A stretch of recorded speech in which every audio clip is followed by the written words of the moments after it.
Nutty Bavarian started 24 years ago with a guy who was making fresh roasted cinnamon glazed nuts from a portable cart outdoors over a copper kettle that was gas powered.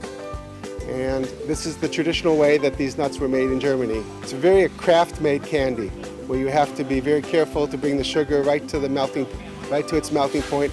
Hold it at that point while you mix the nuts in this copper kettle. And then when the nuts are roasted, you pour them out. I purchased the company in 1994, and my idea was to take the company nationwide.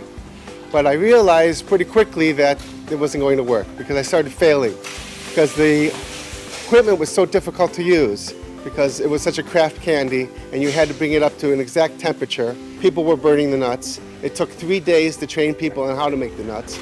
And with this turnover, you would train somebody and then a month later they could go to a new job and then you'd have to start training somebody all over again. So really at the beginning the company was a complete failure. I realized I had to do something about how we made the candy. And I took my engineering background.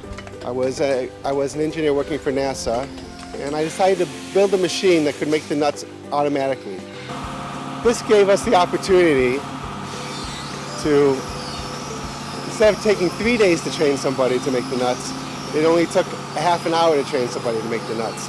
And this is when we turned the company around from being a failure to it becoming a success.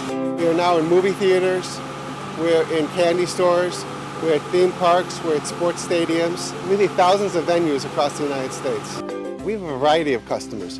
We have people who want to work weekends and they might open up at fairs and take one of our machines and open up at fairs and festivals. People who are already in the candy business, people who want a side business,